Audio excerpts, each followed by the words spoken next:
My name is Michelle Menjivar, and I will be your instructor for the next 8 weeks. I kind of wanted to meet with you all today and kind of go over the syllabus, our course, and just to see how like to submit assignments, guidelines, any questions that you might have. And I also have a little bit of a lecture that I want to go over with you when it comes to audience analysis and when it comes to ethics and public speaking. So really quickly, what I want to do first is I want to go over the syllabus. I want to go over the format of the class, what is expected of you when it comes to speeches and all of that. So let me quickly share the screen with you all to show you um, what exactly the format of the class will be and what am I expecting from speeches. Okay, so hopefully all of you have already gotten a chance to log into our Canvas page. This is what our Canvas page looks like. Every single week, we have a different module due.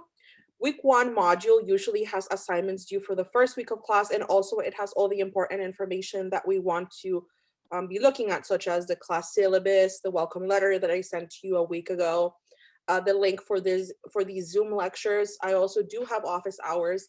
If any of you ever need help or need to see me during office hours, my office hours are on Tuesdays from 1 p.m. to 1:30 p.m. So if you ever need to talk to me, Tuesdays from 1 to 1:30 p.m. will be a good idea if you can't really make it to our Friday class. So that's where you will find the Zoom for that, the Zoom for our class, the Zoom link for that for our classes right here. This video I made it just to kind of like show you how to navigate the course, how to like look at the modules. So one of the things that I want to highlight before I move on to anything else is that when you are looking at the modules of the class, um, you have to go in order. So modules will not let you see the assignments if you click on them, if you don't go in the order that the pages are assigned. So if we look at the week 1 module, you have to go through every single one of the pages before you reach your assignment. Otherwise, it will appear as if it's locked. So just go in order, read every single one of the pages. I created the course in that order because it makes sense. It will help you answer any questions that you might have. Um, because usually like I do it in an order that kind of like explains what's coming up next, the material that you need before you actually reach your assignment. So that's like our Canvas, like how to navigate our Canvas course. I have filmed a video on that, so you can take a quick look at that. I also have course policies. Our course policies are basically this class is we have Zoom meetings. The Zoom meetings are not mandatory, but I highly encourage you all to join us during the Zoom meetings just because you can ask me questions. I will go over the assignments and it makes it more of a personalized experience rather than just going online. Also, before I move on to anything else, I want to let you know that you have to submit your check-in assignment by tonight at 11:59 p.m. Your check-in assignment is the speech, the introduction speech. If you don't submit that introduction speech tonight by 11:59 p.m., I will drop you from the class. No matter what other assignments you have submit, if you haven't submitted that speech, you will be dropped from the course. So make sure that you do so. Plagiarism, just don't plagiarize, do your own work. Speeches are very personal. You'll see as we progress through the semester, every single one of your speeches is very personal, and I want to know about you. I want to know about your experiences, your interests.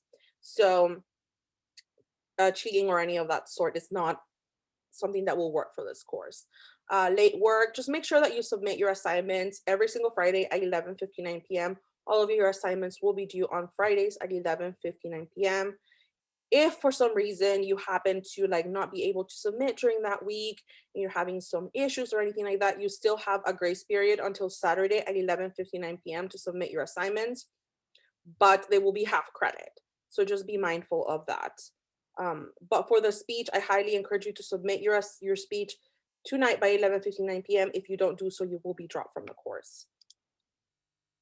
And then creating your class profile. One of the things that I really encourage you all to do is just to kind of like create your kind of like tweak your profile. Canvas gives you like a very generic picture, puts your name there and all of that.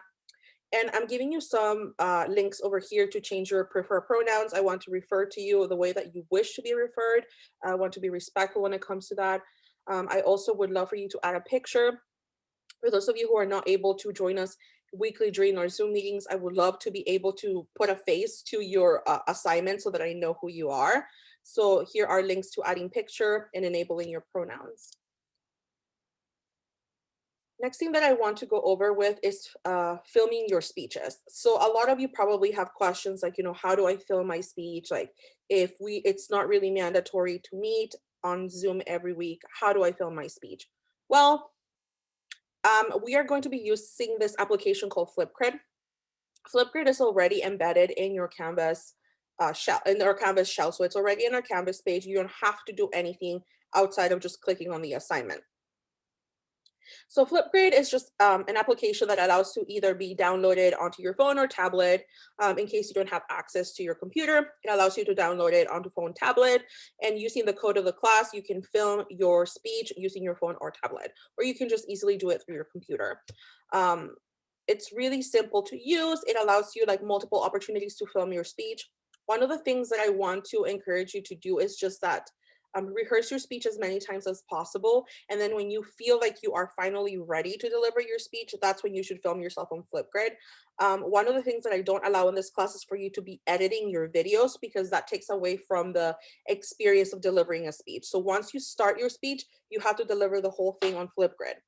So you are able to redo it and film another entry, but you'll have to do it from beginning to end, no tweaking, no editing, none of that. Otherwise, that would take away the experience of just delivering the speech, kind of like how you would do in a class. So I have linked videos here on how to film videos on Flipgrid, how to use Flipgrid on your phone for those of you who don't know how. These are very helpful links over here that can help you get that done. So this will be really helpful for this week when you have your check-in speech due today. If you haven't done so, check out these videos. It'll tell you how. Besides that, I also have some guidelines as to how you should film yourself when delivering your speeches. So you have, obviously, I don't expect all of you to be actors or to have experiences delivering in front of a camera. It's awkward. I get it. It's even awkward for me doing Zoom lectures, so I completely understand.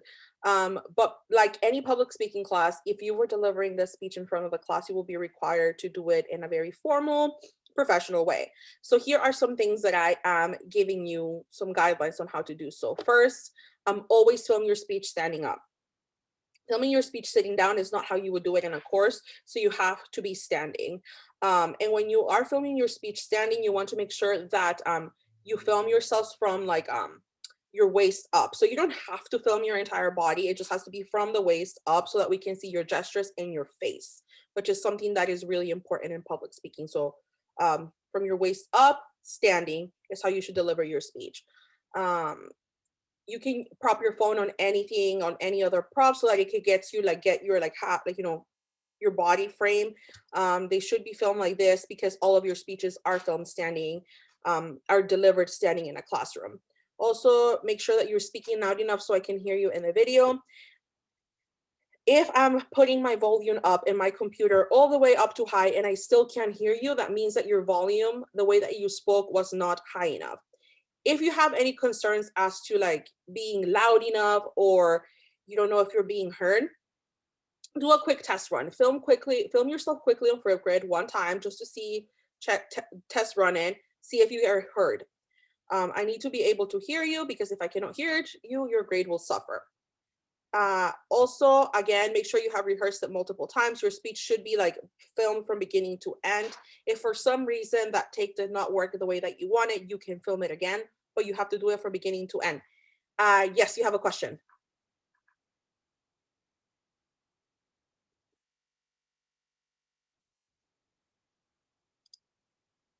No? It's not that my room is too dark. When I was filming it, the way the camera was, it would look like dark, so I had to use this. That's perfectly fine. That yeah. You're Just good. so it won't look so dark. Yeah. Thank you for sharing that. So yeah, that's perfectly fine. So yeah, I know that like again, like I said, we're not professional filmmakers over here. Like we're not used to doing this for a living or anything like that. Unless you are, that's pretty awesome. But we're gonna have to play around with it, obviously. But just try, like as long as I can hear you and I can see you and I can see your gestures, you're fine. As long as I can see some of that, that's okay. Also, if you need help remembering your speech, I highly encourage you to use flashcards. Flashcards are a great way for you to have bits and pieces of your outline written out that will help you jog your memory in case you forget. Having an outline in front of you is something that I do not encourage you to do, because what you will do is that you'll start flipping the pages and you'll start making a lot of noise. With flashcards, it's a little bit easier because you can neatly flip the flashcards around and it can help you jog your memory. If you need any help when it comes to filming your speeches, if there's an issue on Flipgrid, please let me know. I will get to you within a few hours. Usually I check my email a couple times during the day. Your Canvas messages get to my email, so I will be able to reply to you very quickly. So just let me know if you need help. So I also give you an idea. This is for more for the future speeches. For your first speech, you do not have to submit an outline. It's more of like a way to get you to break the ice and to get used to filming yourself and delivering your speech in the course. But for future speeches, I do give you an idea on how to create your outlines. I also have filmed an entire lecture on outlining. We will be talking about outlining here next week as well. But in case of you have any questions, I have a format for outlines. I have submitted a template that you can easily download to your computer, and you can just easily plug in your information on there. Your outlines have to be in complete sentences. It should have the general and specific purpose, which again, it will be coming up in a couple weeks when I talk about that. And you have to have works cited. So for 2 out of our 3 major speeches, you're going to need to use outside sources. You have to have a works cited. You have to have citations in your outline, because it's really important for me to know where you got that information from. Again, this will start making a lot more sense when I do lecture on outlining. And for this week, we have our introduction speech. So again, if you just like quickly go in here, this will appear, and it like the assignment will appear for you. I have no idea why it's not appearing for me right now, but it will appear for you. And I will show you right now what it will look like. It will appear for you something like this. Something like this. This is what the assignment will look like for you, and the entries of the students will be down here. So all you have to do is just like click on just film your response. And if you're using, for example, if you are using your phone or your tablet to record this, the join code will always be here, and that's the code that you need to enter on your phone or tablet so that the application takes you directly to our page. So that's what you have to submit today. So again, I don't want to sound like a broken record, but you must submit your introduction speech today. If not, you will be dropped from the course. Also, you do have other assignments that are due today, which are the public speaking anxiety assignments, becoming a better listener, and all of that. That is all due today by 11:59 p.m. Again, if for some reason you are having a rough week, you fall behind, you still have that grace period until Saturday at 11:59 p.m. to submit, but it will be half credit. Before I move on with anything else, do any of you have any questions? Do you have any concerns or comments in regards to the course? Do you need me to clarify anything for you? I will be more than happy to do so.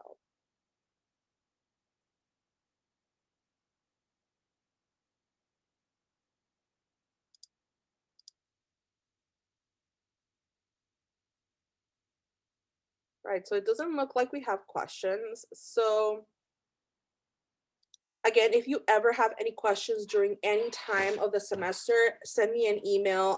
I will get back to you really fast, usually within a couple hours. However, if you email me Friday after 8 p.m. or sometime during the weekend, I might get back to you during that time. But if I don't, usually it is because, I'm spending time with my family.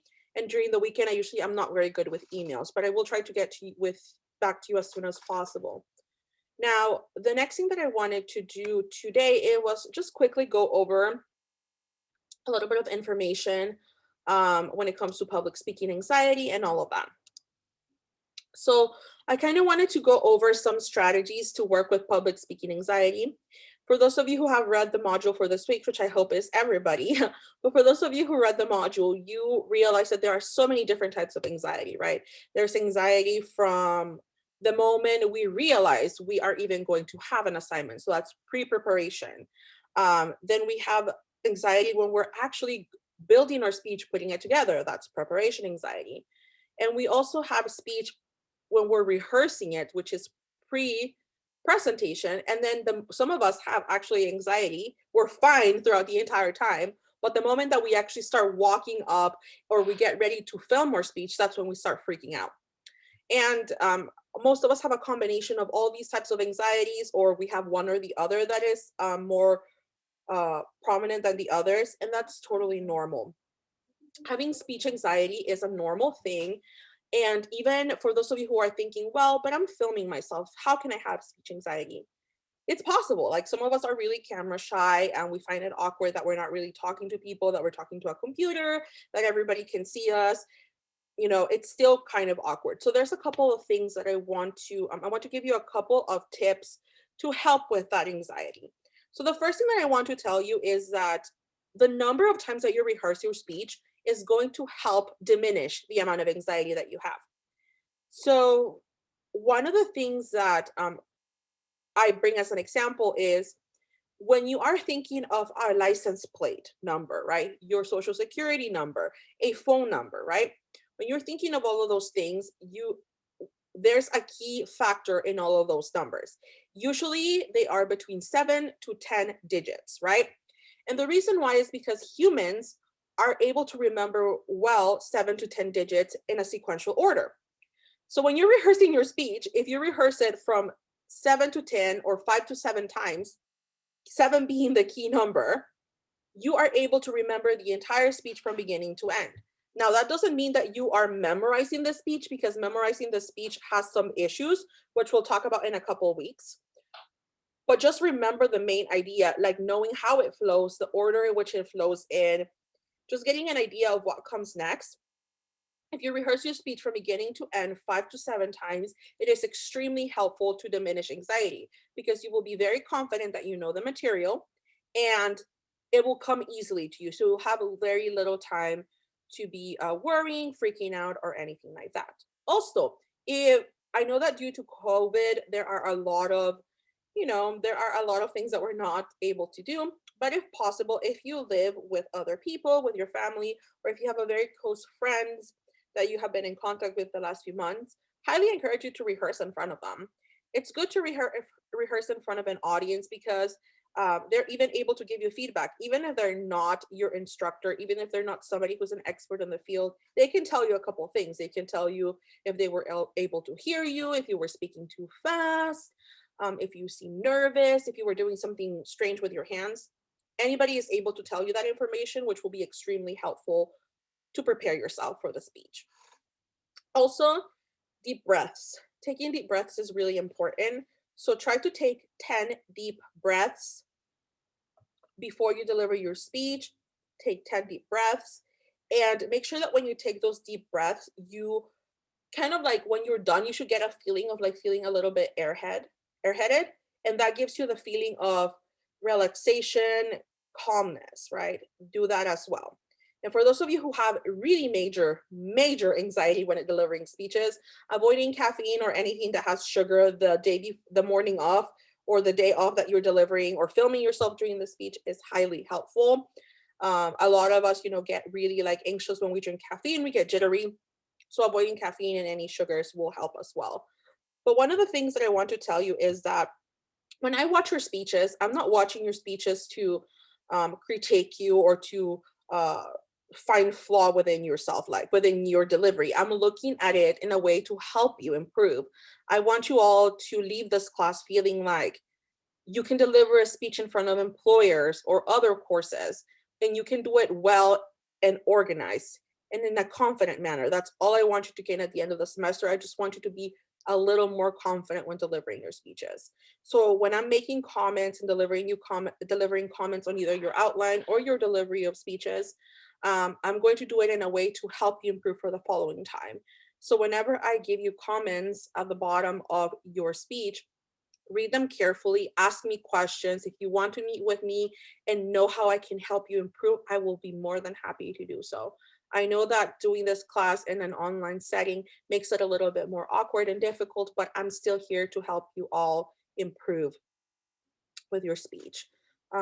So yeah, and also don't worry about your other classmates watching your speeches. I know some of you are like, well, there's like 32 of us that are going to be watching my speeches, and that makes me nervous. Most of your classmates will probably either watch 1 or 2 speeches to do their peer reviews, and then they will like forget about the other speeches. So don't think about classmates watching you. They're in the same spot that you're in. They're also worried that other people will be watching their speeches, that they're going to look silly doing their speeches. So you're all in the same boat. Don't worry about it. Nobody's here to judge you. You were just here to watch you grow and improve. So those are my tips on public speaking anxiety. Now, really quickly, I wanted to go over a couple of slides when it comes to ethics and audience analysis. This is going to become really important in our following speeches. So we have 3 major speeches in total this semester. We have the anecdotal speech, the informative, and the persuasive. Just to give you a quick background for those of you who haven't read the syllabus, which I still encourage you to read the syllabus, but the 3 major speeches have different purposes. So our anecdotal speech is more of a speech to get us to know you better. So your anecdotal speech will require you to tell us a story from your life that you have went through, that you have experienced, that either you learned something from, that you find interesting, or that it's life-changing and that you will never forget. So one of those things, right? And you will be telling us a lesson that you learned from that particular story. So one of the things that I often talk about when it comes to selecting an appropriate story or a topic for your speech is you have to know who your audience is. So most of the people in this class, college students, you're all in the same boat. You're college students. A lot of you are working. A lot of you have so the age demographics usually ranges, but usually you are, late teens, 20s, even 30s, right? Like that's kind of like the demographic that we have.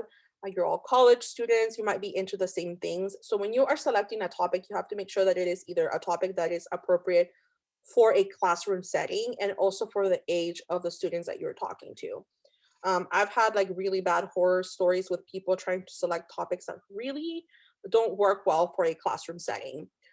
Just to give you a quick idea, I've had students who try to like summon a demon in class at some point. I know that it sounds really silly, but I actually had that happen a couple of years back. Somebody wanted to do a speech about summoning a demon, like how they tried to do that. And, even though it sounds interesting, but, in a college setting, you don't want to do that and summon something that you can't send back, right? So you got to be careful with that. So I want to give you an idea on how to select topics. So let me quickly share the screen with a PowerPoint that I have. And also I will be recording this lecture. So if you have questions as to like what we went over, or if you quickly want to review something that we talked about today, you are able to quickly check out the video. So the video will be posted on Sunday because I have to make a couple of changes. So again, I kind of wanted to talk about audience analysis and all of that. So by the end of the lesson, we're going to talk about the difference between listening and hearing. Believe it or not, in public speaking, listening and hearing is extremely important. And also we're going to talk about audience analysis, how to select a good topic for your speeches. And next week, I will be giving you some ideas on how to brainstorm for topics and getting good ideas to make sure that your topic matches the purpose of the speech. So the first thing that I wanted to talk about is the difference between hearing and listening. So most of us think, hearing and listening, we use those terms interchangeably. However, these terms do not mean the same thing. When we talk about hearing, hearing is more of a passive and physiological process. What I mean by that is that you're always hearing, right? It's something that happens, it's a physical process. So like all the time, no matter what you're doing, no matter what you're thinking, you are hearing different things around. So like right now in the Zoom lesson, you're not only listening to my voice, but there's also outside, you're hearing outside noise around your house, the street outside, dogs barking, birds chirping. You are hearing different things all the time. So hearing happens all the time. It is passive. It's something that you can't really control. Listening, on the other hand, is active and conscious. So when you are listening to something, you choose to focus on a particular person, thing, etc. So for example, if you are listening to this lecture, right, you choose to focus on my voice and on the lesson that I'm giving to you. However, you might be hearing my lecture, but you might be listening to stuff going around your house or outside. So you might choose to focus on that stuff, but you're still hearing what I'm saying. Now, what makes the difference between those two things is that when you are hearing, you are not really paying attention. You're not really taking in that information. When we are delivering a speech, we want to make sure that we are good listening audience. That, for example, when I ask you to give a peer review in a discussion post, letting your classmates know what they did well or what they can improve on next time, you give us a clear response, right? You don't give us something like, oh, it was really interesting. That means that you weren't really listening. That means that you were hearing your speech. So give us like details like, I love the fact that you emphasized or slow down when you had an important idea. That shows me that you were actually listening to the other person's speech as opposed to just hearing it. Now, there are a couple of techniques that I can tell you on how to improve listening. Believe it or not, we are not natural born listeners. It is a skill that we learn. So one of the things that I want to encourage you on is recognizing this idea of selective perception. We humans tend to listen to what we want to listen to. So for example, if you're driving in your car, right? And this happens to me all the time. You're driving your car and you hear like this song that pops up and you just hate that song. You're just like, oh, I'm not going to listen to the switch radio, right? And we tend to do that with speeches. Like, for example, if you're listening to a speech that you don't agree with, you don't like the topic, you find it boring, you tune it out, right? In this class, we're just going to try to like get past that and just listen to just help our classmates improve, right? I know that some of us are not going to like love every single topic that we hear, but we need to at least listen to the majority of the speech to be able to provide feedback and be a good audience, right? Next thing, another thing that we have to do, and this tends to happen in the persuasive speeches, is that we engage in defensive listening. Defensive listening, it's a technique that happens usually when you are arguing for something, that you try to predict what the other person is going to say, and you try to come up with a response to what the other person is going to say. So for example, if you really enjoy eating your meat and you think it's yummy, and then we have somebody delivering a speech about I have no idea what happened to that, and we have somebody delivering a speech about like veganism, right? You might not be the type of person who it feels like great about it, right? You might not want to listen, you might want to check out. So again, like, it is something that you have to practice, it is something that you have to work on, but I'm pretty sure that you'll all be able to achieve it by just like focusing on the message, right? Next thing that I want to encourage you to think about is, do not multitask. If you are watching your classmates' speeches and you're like doing your peer reviews that week, don't be listening to other music. Don't be watching TV in the background. Just, it's only a few minutes of your day that you're going to be giving to a couple of your classmates when you're watching the speeches and giving feedback. Don't multitask. Just give it those few minutes that you're going to give it to them, give them your attention, and then you can move on to do something else. And all these techniques, you have to practice them, right? You have to practice avoiding the defensive listening. You have to practice just sitting down and focusing on one particular message. And I know it's hard, because it is hard even for myself, that I have been teaching for 6 years already. This is really, really hard, but it's something that we can all work on. And it's just, think about it. If you want your classmates to listen to your speech, you have to listen to their speeches as well and provide them feedback. You will get the results that you give to other people. Now, the next thing that I want to talk about is feedback. So I keep mentioning these ideas of peer reviews, okay? So after every speech, mostly every speech for this class, you will have a discussion post due that are called peer reviews. Now, usually in a face-to-face class, these peer reviews are given to your classmates verbally, meaning that you are assigned to watch someone for that day and you're verbally, after they're done with their speech, you give them the feedback. Obviously, because of the nature of this class, you're not able to do so. So we're going to be doing written feedback. So you have to follow 3 steps with giving feedback. And you have to listen to the speech in order for you to be able to follow these next steps. So the first thing that you have to do is you have to describe. So in order for you to be descriptive as to what happened in the speech, you actually have to have listened to the whole speech, right? So for example, you have to give us detailed information. Let's say that you're listening to a speech. So we're listening to Rogelio's speech, right? And we think that he did a really good job at using his hand gestures. And we love the hand gestures that he used. So instead of saying like, oh, you had really cool hand gestures, that doesn't give me any detail, right? So I can say I was watching your speech and then I noticed that when you were telling us about how to change a tire, you label your steps, you signal your steps with like gestures 1, 2, and 3. So when I'm giving your feedback, I can say, I really love the way that you use your hand gestures. I appreciated that when you were walking us through changing a tire, you used your hand gestures to signal step 1, 2, and 3, right? That's very detailed. And you're letting them letting them know to keep on doing that same thing that they did because it worked, right?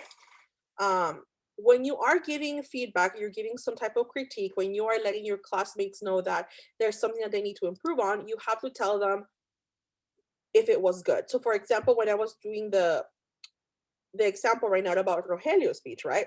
I said that it was good, that it worked, that it kept me engaged. But for example, let's say that we have another classmate who is playing with their outline the whole time, right? He said, great job. However, I noticed that during the introduction of your speech, you were playing around with your outline. This was really distracting. That's my critique, saying that it was distracting. And next, I give them a prescription, like a doctor gives you a prescription to get better. We're going to give them a prescription on how to fix the problem. So I can say, I noticed that you were, shaking your paper during the introduction. This was distracting. For next time, I suggest that you use flashcards so that it is less tempting for you to play with your paper, right? That gives me something to work on. As opposed to giving somebody the feedback, yeah, like using your outline was distracting. So like, I'll try not to do that next time. Okay, how? You're telling me that I did something wrong. Cool. But how do I fix it? So you are not only giving your classmates, props for doing something really well, but you're also letting them know the areas that they need to work on, letting them know how they can fix it based on what you have, read for the class, your text, like based on what you read from your textbook, right? Based on what you have seen from the lectures, based on what you have completed in the assignments, you can help your classmates get better in the future. So again, when you are doing your peer evaluation for your classmates, when you're doing your peer reviews, be detailed, let them know if it worked and if it didn't, and just if it didn't work, let them know how they can fix it, right? The last thing that I'm going to be talking about today before I let you all go is audience analysis. Now, like I said at the beginning of the lesson, when you are selecting a topic for speeches, you have to make sure that the topic works. Like we want to make sure that our classmates are going to be comfortable with that topic. Is something that is not going to be out of the norm. Like again, like I was saying with that student wanting to summon a demon, that's an example of a speech that I said that topic doesn't really work. I also had another student who wanted to teach the class how to make meth. I don't even know why they were trying to do that, but that's not a topic that works. Okay, we're in a classroom setting; it's not appropriate and it's also illegal. So I don't think that that's a topic that would work anywhere. Okay, so when you are selecting the topic, you want to make sure that you do audience analysis, meaning that you get to know who your audience is. Now, as you are looking through your discussion post, and as you know, your discussion post requires you to put an entry, right? And then it requires you to reply to 2 of your classmates. The reason why I have you all do that is so that you get to know who your peers are, right? Based on the responses that you read, based on what they post, you get to know who they are, what they're into, what their opinions are, and that's how you gather information about your classmates. And You want to make sure that you take this approach that is called the audience-centered approach, making sure that you take the audience into account with all of your decisions.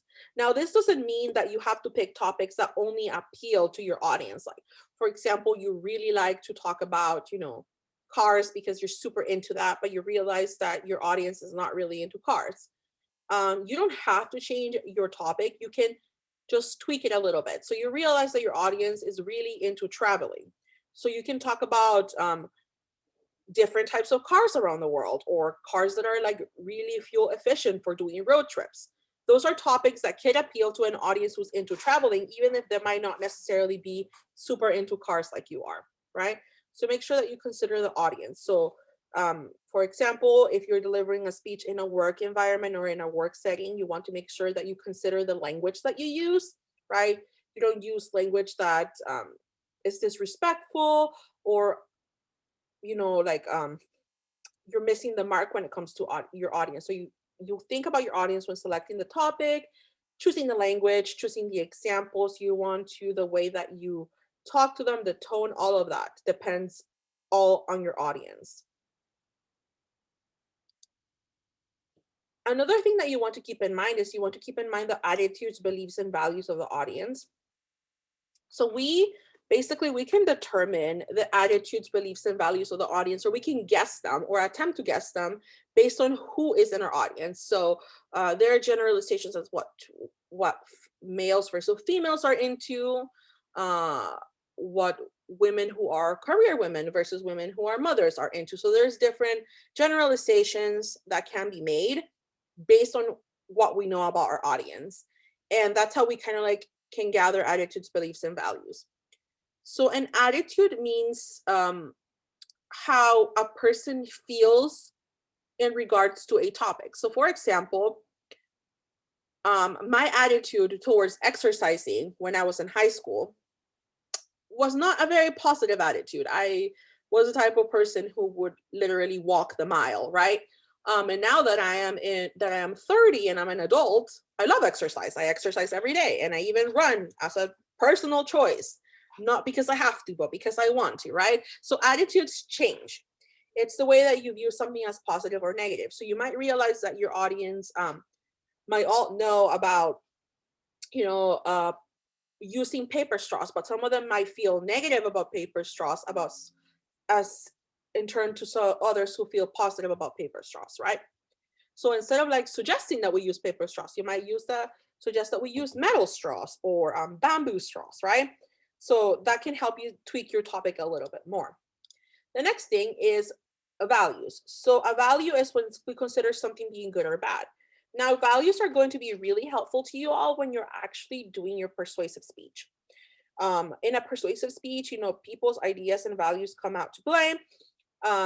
So an example of a value would be whether I think, and this is an example that I use in my argumentation class, whether you think cheating is bad or good or bad for a relationship, right? There are some people that don't consider cheating a bad thing because, there are some people that would argue that humans are not meant to be monogamous. So cheating is not really cheating. It's kind of like a normal thing.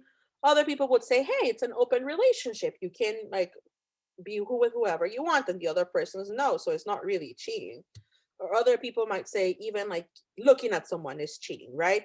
So how you view something good or bad is a type of value that can also help you craft your topic in a way that people who don't necessarily agree with your topic, you can say, well, they don't necessarily agree with using paper straws, but they do like marine animals and they value nature. So maybe I can go approach my speech through that angle, right?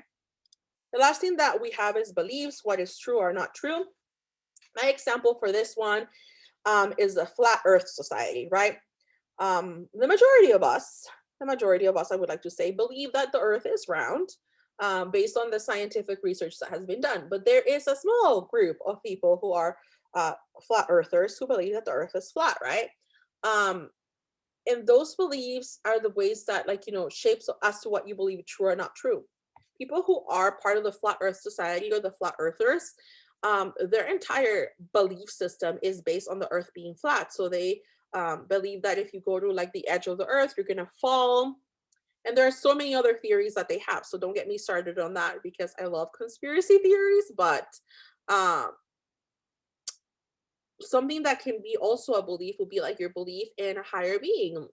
Some people don't believe that there is a higher being and others do. So if you are going to do a speech and you're going to try the higher being approach, or like mentioning that there's a higher being out there and you have a majority of your audience who doesn't believe in that, you might want to try a different angle so you can approach your audience in a way that they are able to hear your speech. Because if you try to approach it the way that you believe it, you might be missing a big part of your audience.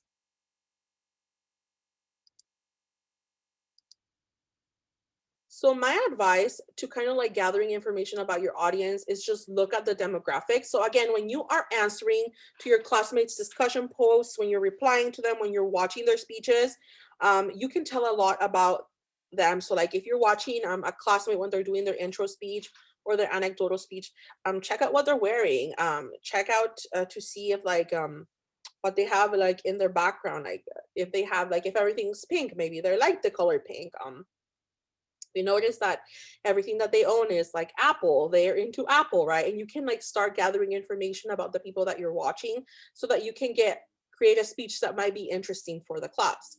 Things that you can look at are age, gender, ethnicity, socioeconomic status, group affiliation. So you might have a couple of classmates who like the Lakers, or you might have classmates, you notice that most of the classmates in our class are female, or they're mostly in their early 20s or teens. So you can make a lot of assumptions about people when it comes to their demographics, right? Now, one thing that I want to caution you all about is that just because you look at the demographics and you make some assumptions doesn't mean that it is true for everybody. Um, you might have the majority of the class being female, but that doesn't mean that all those females like the same things, right? So demographics are helpful to create a general idea of what your audience might like, but kind of like everything is not a one size fits all approach, but it is very helpful. So that is my lecture for today, class. So usually our class is from 12 to 1:30 p.m. Usually I will try not to take the entire time because I know a lot of you are busy and you have other things to do. But before I let you all go, let me quickly remind you that you do have assignments that are due. But the assignment that you absolutely have to submit today by 11:59 p.m. is your speech. If you have already done so, you're good to go. Just complete the other assignments. If you haven't, I highly encourage you to do that right now. And with that being said, you're all free to go, and I hope you have a lovely weekend, and I will see you next Friday. Thank you, Professor. Thank you.